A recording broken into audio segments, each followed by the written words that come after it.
Hello बच्चों, let's read this question. Question says ratio of mass percent of carbon and hydrogen of an organic compound is 6:1.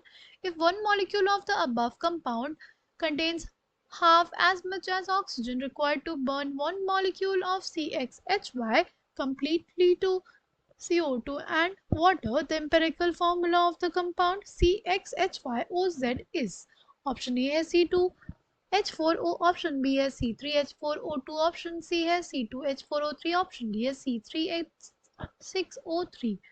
The key concept for this question is हमारे पास number of moles is basically equals to mass by atomic mass. और दूसरी चीज कि अगर हमारे पास होता है hydrocarbon of the form CxHy तो हमारे पास क्या हो जाता है, x moles of CO2 मिलता है and y/2 moles of water मिलता है. ठीक, अच्छा टर्म्स में हमें पता है, अगर मोल्स के टर्म्स में निकालना हो, मोल्स के टर्म्स में अगर निकालना हो हमें कार्बन इज टू हाइड्रोजन, वो हमारे पास क्या हो जाएगा. देखो मास के टर्म्स में हमारे पास है 6:1. ठीक, मोल्स के टर्म्स में क्या हो जाएगा. सी मोल्स के टर्म्स में ऐसे देखेंगे कि अगर सपोज हमारे पास कार्बन इज टू हाइड्रोजन का रेशियो कितना है 6:1 का, राइट. तो हमारे पास मास ऑफ, सपोज कोई कंपाउंड है वो है ए, ठीक है, तो मास ऑफ कार्बन उसमें कितना हो जाएगा, mass of carbon will be 6a/7. अगर बात करें उसमें मोल्स ऑफ कार्बन की, तो उसमें मोल्स ऑफ कार्बन हमारे पास हो जाएगा 6a/7 mass by atomic mass which is 12 gram per मोल.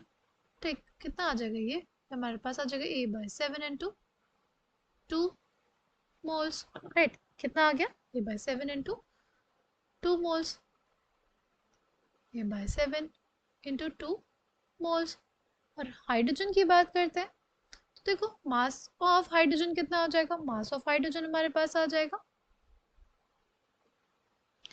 वो मास ऑफ हाइड्रोजन एटम हमारे पास आ जाएगा कितना, वो आ जाएगा a/7.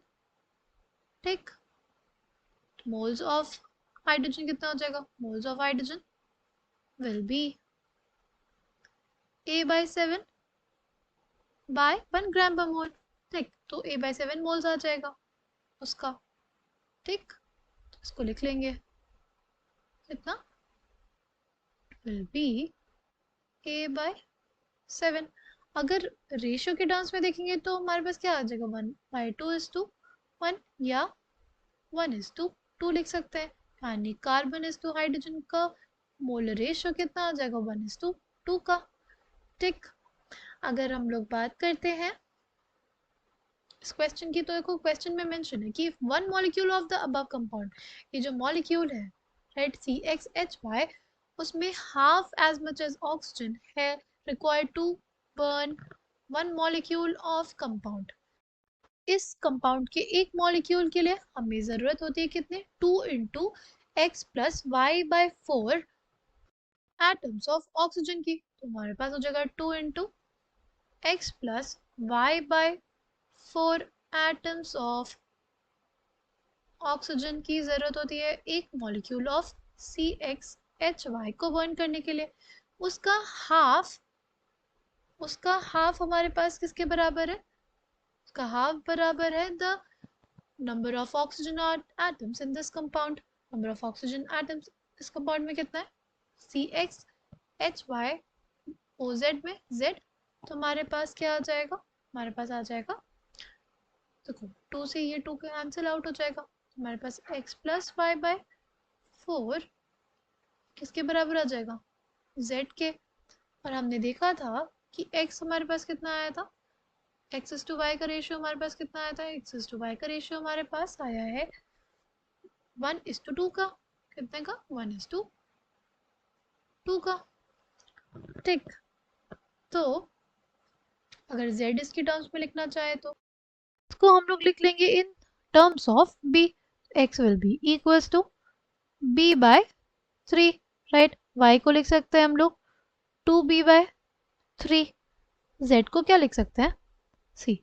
हमारे पास x कितना है, x लिख लिया हमने b बाय 3 प्लस y को लिख लिया 2b बाय 3 बाय 4. ठीक, तो ये हमारे पास कितना आ जाएगा, ये हमारे पास आ जाएगा b by 3 plus 2b by 4 into 3. इसको लोग लिखेंगे तो क्या आ जाएगा, हमारे पास आ जाएगा b by 3 plus b by 6. इसको फर्दर सॉल्व करेंगे तो हमारे पास कितना आ जाएगा, वो आ जाएगा 3b बाय 6. ठीक, तो z कितना आ गया 3b बाय 6 या b बाय 2 लिख सकते हैं. अब हमें चाहिए ratio carbon is to hydrogen is to oxygen का. x कितना, x है हमारे पास b बाय 3. ठीक, y कितना है 2b बाय 3 और ऑक्सीजन कितना है, वो है 3b बाय 6. ठीक, अब क्या करें, इन सबको 6 से मल्टीप्लाई कर देते हैं तो हमारे पास क्या आ जाएगा 2b is to 4b is to 3b. B cancel हो जाएगा और जो हमारे पास रेशियो आ जाएगा वो आ जाएगा 2:4:3 का. यानी जो कंपाउंड का एम्पेरिकल फॉर्मूला आएगा वो आ जाएगा C2H4O3. Coming back to the question, correct answer for this question will be option C. I hope you understood it well. Thank you and all the best.